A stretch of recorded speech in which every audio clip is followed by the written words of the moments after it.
Infância em Foco.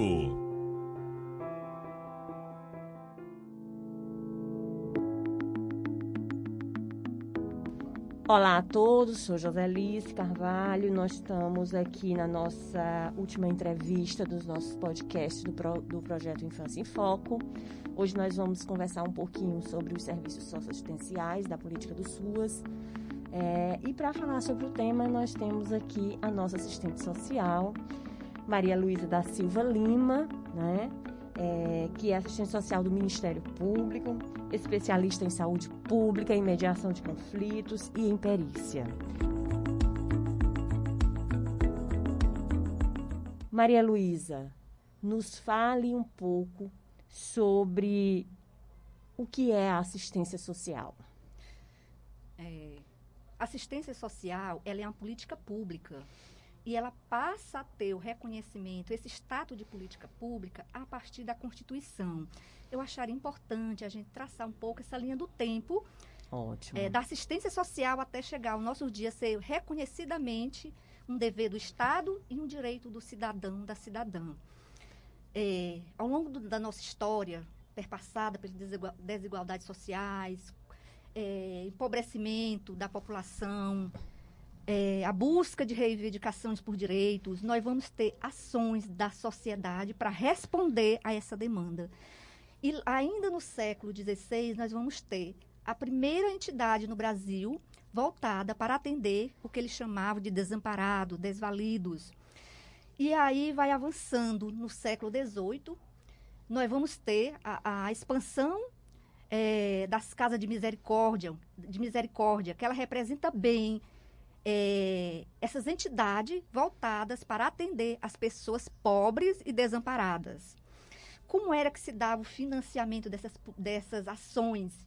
O Estado sempre ausente, aqueles homens considerados homens bons, aquelas pessoas caridosas, elas forneciam esse subsídio, esse dinheiro, esse recurso para aquela instituição que organizava o serviço, e ali se atendia com esses recursos.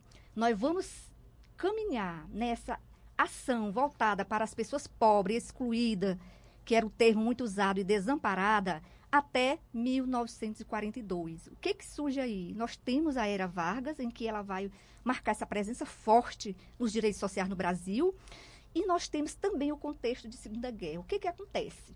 Nesse momento é criada a Legião Brasileira de Assistência. Qual era o objetivo inicial dessa entidade?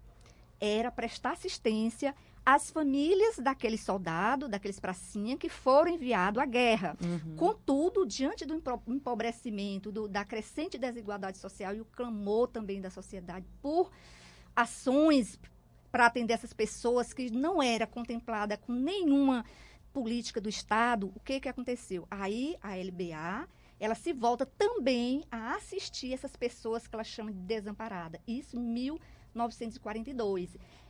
Essas ações, elas perduram até 1988, que é o nosso grande marco nos direitos sociais, que é a Constituição Brasileira. Até então, nós vamos ter uma política muito mais voltada para as instituições, não é uma política, na verdade, mas ações voltadas para a comunidade, ou melhor, a comunidade, ela organizava essas ações e atendia essa população pobre. O Estado, em nenhum momento, até 1942, ele reconheceu essa demanda como detentora de direito. O que nós vamos ter? A LBA, mesmo sendo uma instituição, naquele momento, que ela vai adotar os mesmos padrões assistencialista, aquela política fragmentada, voltada apenas para aquelas pessoas mais empobrecidas. Ela não tinha o viés do empoderamento da pessoa, da instrução, de fazer com que ela vencesse aquela situação de pobreza que ela estava vivenciando, mas ela foi um grande avanço. Pela primeira vez na história, nós vamos ter uma entidade que tem ações públicas voltadas para assistir as pessoas que necessitam de algum amparo por parte do Estado. Mesmo a gente sabendo que aquele momento ele foi muito voltado para o voluntarismo, principalmente feminino. Aí nós vamos ter o primeiro damismo, as mulheres, principalmente dos municípios, né, as comissões, as primeiras damas. Então, foi uma política, ou melhor, uma ação política, de fato, que perdurou até 1988. Certo. Mas aí nós começamos a superar essa fase, né, na nossa história. E com a Constituição de 88, nós temos políticas públicas, né, direcionadas a este público. A partir de então, se torna, como a senhora disse, um direito do cidadão, né, alcançar esses benefícios em razão da sua vulnerabilidade social. Mas nos diga como, a partir de então, se organiza a assistência social no âmbito dos municípios, porque a gente quer chegar na infância, né? A gente quer chegar na criança e no adolescente, mas como isso se organiza? Doutora Joselice, eu queria só pontuar mais uma questão nessa evolução. Nós sabemos que durante todo o processo de redemocratização do país, nós tivemos grandes movimentos da população lutando por direito, diante da desigualdade em que nossa população vivia. O que acontece? A assistência social, ela vai estar dentro da Seguridade Social. Ela ganha status de política pública junto com dentro daquele pacote da Seguridade Social. O que significa? Nós vamos ter a saúde e previdência. O que nós vamos ter nesse conjunto de políticas públicas? A previdência ela é contributiva. Só vai ser beneficiado com seus serviços, benefícios quem contribuir, que é voltada para o trabalhador informal. Formal, quando ele contribui para o formal. O que acontece? A saúde ela é universal e a assistência é para quem dela necessitar. E é importante, quando a gente vai para o primeiro artigo da LOA, ela vai dizer política pública, dever do Estado. Por que ele acentua o dever do Estado? Porque até então, quem fazia essas ações voltadas para as pessoas era a sociedade, era a igreja, eram as pessoas ditas bondosas, era com base na benemerência. Então, aqui é muito importante, esse dever do Estado, ele pontua muito o papel do Estado nesse momento, que assume o caráter de política pública e direito do cidadão. Isso significa qualquer pessoa que dela necessitar, essa política pública vai estar lá. Política de assistência social para pobre? Não. A política de assistência social para quem dela necessitar. Diante de uma vulnerabilidade social, pode ser uma vulnerabilidade temporária, pode ser uma série de questões que vai levar aquela pessoa a necessitar daquele serviço. Então, não podemos dizer que a assistência social é voltada para pobres, não, é para quem dela necessitar. Quais são, assim, os principais equipamentos da assistência social? Como os cidadãos podem ter acesso a esse tipo de equipamento, dando um enfoque na parte direcionada à criança e ao adolescente? Pronto. Doutora Joselice, a senhora anteriormente me perguntou como ele é organizado. Nós vamos ter, em 2005, o nascimento do SUAS. O SUAS, ele vem materializar, organizar a Política Nacional de Assistência Social, que ela é de 2004. Então, ele vem desenhar no município serviços e benefícios, que são 2 eixos do SUAS. E aí, o que acontece? Nos municípios, nós vamos ter os centros de referência de assistência social, oferecendo à população serviço de proteção e atendimento integral à família. Que aí nós vamos ter, dentro do CRAS, toda uma equipe preparada para trabalhar ações de prevenção junto com a comunidade, para informar as famílias, para evitar que essas famílias se agravem alguma situação que elas estão vivendo e chegue ao nível da violação de direito. Então, nós vamos ter, dentro do CRAS, toda essa equipe preparada para atender as famílias, trabalho social com família. Onde entra a criança, o adolescente nesse serviço? Por quê? Quando nós vamos atender uma criança, um adolescente, nós não vamos atender ela isolada do seu contexto, da sua família. O SUAS, ele tem um princípio da matricialidade. O que isso significa? A pessoa a ser atendida no SUAS, ela deve ser considerada a sua família, o seu contexto. E a partir dessa avaliação é que a gente vai atender e fazer o atendimento. Criança e adolescente, quando chega no CRAS, ela é atendida, faz essa avaliação de como está sendo essa vivência dessa família, se tem algum tipo de negligência, em que área essa família precisa ser assistida, identificada. faz toda uma avaliação social. Essa equipe vai, se for o caso, incluir essa mãe nos serviços de acompanhamento do trabalho social do PAIF, e as crianças, adolescentes, eles podem ser direcionados para um serviço complementar. Que serviço é esse? É os serviços de convivência e fortalecimento de vínculos, que são serviços da proteção social básica, que é presente em todos os municípios brasileiros, geralmente junto ao CRAS.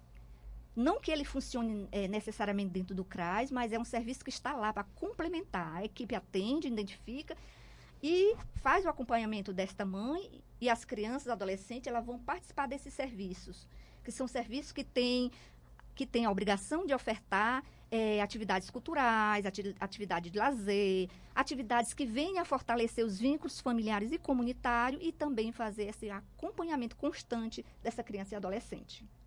Certo. Isso tudo dentro da proteção social básica. Da proteção social básica. Bom, e aí a gente sabe que o SUAS, assim como o SUS, ele tem um formato piramidal, né? E aí a gente passa para outras etapas. Você pode falar um pouquinho para a gente, e nesse contexto, como a criança e o adolescente é atendido também?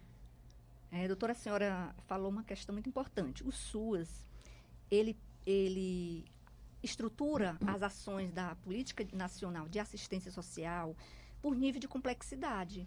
Proteção social básica, como a senhora falou, ela tem o foco a trabalhar a prevenção, e nós vamos ter o carro-chefe, CRAS, e nós vamos ter o trabalho complementar, o serviço de convivência e fortalecimento de vínculo, que eu acabei de citar, mas nós vamos ter, a nível de alta complexidade, nós vamos dividir ainda em média e alta complexidade. A média complexidade, ela vai ter como carro-chefe o centro de referência especializado em assistência social, que vai trabalhar o trabalho social com famílias, mas aqui nós já estamos falando de um trabalho mais especializado. Nós já estamos falando de criança e adolescente que já houve algum sinal de violação de direito. Então, essas crianças e adolescentes, elas são encaminhadas para participar desse serviço. Quando ainda não há violação de direito, para onde é que a gente vai encaminhar essa criança e adolescente? Para o CRAS, para o serviço ofertado. Por exemplo, uma criança que está sob acompanhamento, sob suspeita ou já confirmação de exploração sexual. Nós vamos ter toda uma equipe preparada para atendê-la no CREAS. E esse atendimento, ele não é isolado. Esse contexto familiar também vai merecer toda a atenção dessa equipe. É o contexto familiar.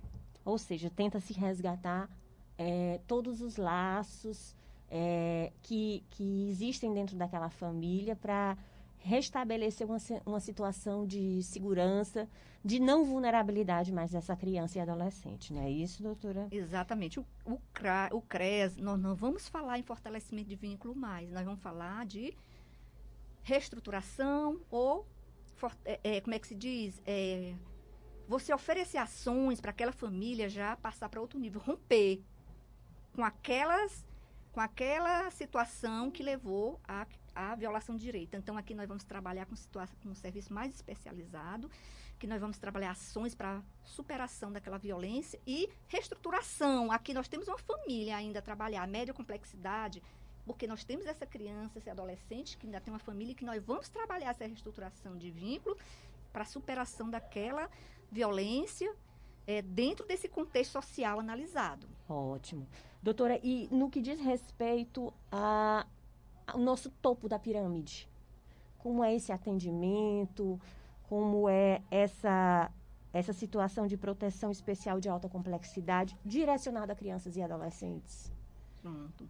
A alta complexidade, nós vamos trabalhar, é um serviço voltado para atender pessoas, nós não estamos mais falando em família, agora é pessoas, indivíduos que já estão totalmente desprotegidos, já estão totalmente com os laços familiares, comunitários rompidos. No caso da infância, da criança e adolescente, nós temos o quê? Nós temos situações de maus tratos, nós temos situação de violação de direito, que muitas vezes ela ocorre dentro da família, quando essa família ela não passa mais a ser um local de proteção, mas ela passa a ser um local de ameaça para aquela criança. O que nós vamos fazer? Geralmente, os procedimentos do Ministério Público é de encaminhar essa criança para um abrigo institucional. E nós vamos ter o serviço de acolhimento, que o papel é tirar aquela criança daquele local que se tornou para ela uma ameaça, ou de fato, o local de violação de direito, e encaminhamos para esse abrigo, e esse abrigo institucional, ele vai fazer todo um processo de acompanhamento para verificar se essa família tem condição de receber essa criança, tem condição de receber esse adolescente, e no sentido de fortalecer vínculos, de tentar identificar o que levou essa família a ser violadora de direitos e encaminhá-las para ela superar essas situações.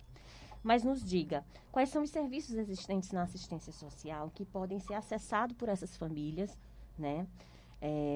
Tanto em situações de vulnerabilidade, principalmente nas situações de vulnerabilidade, e como elas devem fazer para ter acesso a esses serviços. É importante a gente lembrar que todos os municípios, por menores que sejam, nós vamos ter um CRAS. O que é o CRAS?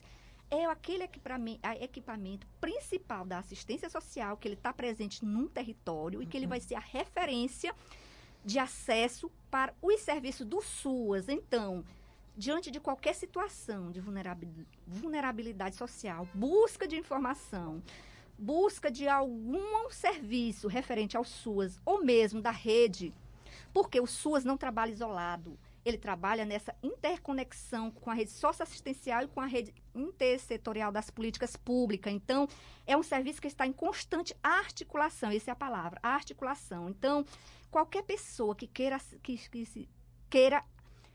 acessar um serviço, ela se direciona ao CRAS e ela vai encontrar uma equipe preparada para lhe dar as informações necessárias. Não precisa ser buscar atendimento, mas o CRAS é também o local de informação, de transmitir informação aos usuários daquele serviço e direcioná-los para o serviço adequado à sua situação. E nos explique um pouquinho como está a situação de Teresina, dos equipamentos que nós temos em Teresinas, com relação a CRAS, centros de convivência, CREAS. Você tem algum levantamento desses dados?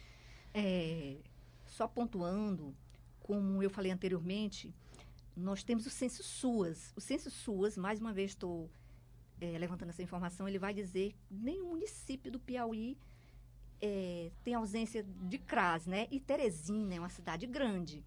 Teresina, ela tem todos os equipamentos sociais previstos na Política Nacional de Assistência Social, todos. E na área da infância, claro, o PAIF, ele está aí para atender as famílias, mas aí nós temos 19 CRAs em Teresina. Como é que esses CRAs funcionam? Os CRAs são divididos por territórios. Pensamos na política da saúde.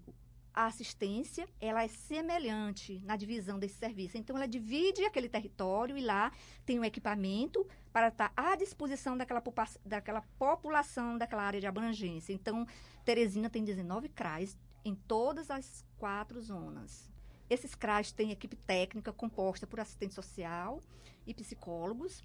Nesses CRAs também, para facilitar o acesso dos usuários a diversos serviços, nós vamos ter diversos serviços também oferecidos dentro da estrutura do equipamento CRAS. Então, é muito importante a comunidade saber, conhecer o seu CRAS e ver quais são os serviços. Muitas vezes lá, dependendo da estrutura do CRAS, ele vai ter o cadastro para programas sociais, que é o CAD único, ele vai ter o encaminhamento, informações para a pessoa tirar passe livres, todas as informações que você precisar, você vai encontrar lá. Uma série de serviços que você vai encontrar. Se não tiver o serviço com aquele local físico para oferecer, ao menos a informação você vai encontrar. Certo. Isso é na proteção social básica. E nós temos 28 centros de convivência e fortalecimento de vínculo registrados no Censo SUAS de Teresina. Isso são aqueles que são registrados, porque tem alguns serviços que não têm exatamente o centro. Então, nós temos 28 centros, que são serviços de convivência e fortalecimento de vínculo, que atende todo aquele público direcionado pelo PAIF, pelo trabalho social com as famílias, e nós temos geralmente crianças, adolescentes, jovens incluídos nesse grupo e sendo acompanhados. É interessante também a gente falar um pouquinho sobre a questão da alta complexidade, né? O desenho hoje de Teresina, no que diz respeito à alta complexidade, principalmente de crianças e adolescentes. Pronto, a alta complexidade, né? Só reiterando que nós vamos ter média e alta complexidade. A proteção social especial, ela vai ser média e alta complexidade. E na média complexidade nós vamos ter 4 CREAs. Por que é importante a gente falar dos CREAs? Porque os CREAs, eles são equipamentos destinados a atender população. Aqui nós vamos ter famílias e indivíduos em situação de violação de direito. E é muito importante a gente ter em mente que nós vamos encontrar uma equipe composta por assistente social, psicólogo e advogado. Por que o advogado? Porque muitas das questões que envolvem violação de direito, ela precisa também de uma orientação na área do direito. Então, nós vamos ter uma equipe completa para assistir essa família que chega lá atrás de um serviço e orientá-la. E essa equipe também, ela vai acompanhar essas crianças e adolescentes que estejam em qualquer situação de violação de direito ou suspeita. Maria Luísa, quais são os serviços da proteção social especial que envolve a média e alta complexidade disponíveis em Teresina, né? Essa é a pergunta. Como você já respondeu, né? E especificamente, Maria Luísa, da alta complexidade direcionada a crianças e adolescentes, quais esses serviços existentes hoje no município de Teresina? Teresina, ela tem um conjunto de serviços voltado para atendimento da alta complexidade. É importante a gente pontuar que a alta complexidade, nós vamos ter equipamentos voltados para o atendimento integral. É aquele atendimento que nós precisamos acolher a pessoa 24 horas. E Teresina, o município de Teresina, ele tem alguns abrigos. Nós vamos ter o reencontro para criança de até 12 anos. Nós vamos ter a Casa de Punaré, que é para adolescente do sexo masculino, entre 12 a 18 anos incompleto. E também tem um serviço de família acolhedora. No território ainda de Teresina, nós vamos ter outros abrigos que não são municipais, mas integram a rede dos serviços socioassistencial de alta complexidade. Nós vamos ter o abrigo feminino, que é para adolescente do sexo feminino, sob medida de proteção, que é uma unidade estadual. Nós vamos ter o abrigo masculino para adolescente do sexo masculino, também sob medida de proteção. E nós vamos ter o lar da criança, para criança de 0 até 12 anos incompleto, também para acolhimento institucional. E ainda temos um serviço de família acolhedora, que é o CRIA, que é uma organização não governamental. Ainda dentro desse atendimento de alta complexidade, nós temos outros serviços, que é a Casa Dom Barreto e a Casa Savina Petrilli, que são serviços que acolhem, sob medida de proteção, crianças e adolescentes. Lembrando que a Casa Savino Petrilli, ela vai acolher só meninas. O abrigo Casa Dom Barreto é um serviço misto, tanto a crianças e adolescentes de ambos os sexos. Como você já tinha nos falado, né? Nós temos atendimentos em todo o Piauí, embora seja somente na atenção básica, né? Nós ainda carecemos de muitos atendimentos na média e na alta complexidade por todo o Piauí. Mas me diga, alguém que necessite de alguma informação a respeito de atendimentos, aonde ela deve se dirigir para acolher essas informações, ou em que site ela pode buscar informações a respeito disso? Como eu já falei antes, nós devemos, a assistência social, ela tem o carro-chefe nos territórios. Por mais pequena que seja uma cidade, nós vamos ter o CRAS. Então, é um ponto de referência para você buscar informação. Outro, você pode entrar também nos sites das prefeituras, que a gente sempre vai encontrar o endereço desses equipamentos. E também nós vamos ter o site do Ministério da Cidadania. Se você colocar lá, tem um link, você vai encontrar todo o mapeamento desses serviços. Finalizamos por aqui a nossa entrevista sobre os serviços socioassistenciais no estado do Piauí. E a gente abre para suas considerações finais. Muito obrigada pela disponibilidade de tempo, né? E pelos esclarecimentos que você nos trouxe hoje. Sou eu que agradeço de estar aqui, poder compartilhar um pouco sobre o SUAS, que é uma política que ela se faz necessário ganhar força, ela se faz necessário se tornar visível, e eu fico muito feliz quando eu, enquanto servidora do MP, eu observo o interesse dos promotores, das promotorias, por essa política que geralmente ela foi relegada a segundo plano, e a gente vê que nesse momento ela ganha esse impulso. E nós devemos lembrar sempre que não tem como a gente trabalhar a questão da criança, do adolescente, sem uma política pública que, de fato, ela venha viabilizar direitos. E a política de assistência social, ela tem esse dever. Ela não faz isso sozinha, porque ela não tem condições, mas ela é essa política que ela vai trabalhar essas questões envolvendo criança, adolescente e outros públicos em situação de violação de direito ou vulnerabilidade social e risco pessoal, e articular essa política pública, buscar esse trabalho em conjunto para que aquela família que está naquela situação ela possa receber, além das orientações, mas também ter acesso a serviços e a direito para que ela venha superar aquele momento que ela está vivenciando. Obrigada, Maria Luísa. Encerramos por aqui nosso programa, nosso projeto Infância em Foco, né? Esperamos ter contribuído para que a população entenda um pouquinho mais a respeito de tópicos importantes para a área da infância e também esclarecer aonde podem ser encontradas maiores informações, acesso a serviços, né, que são garantidos em lei. Muito obrigada.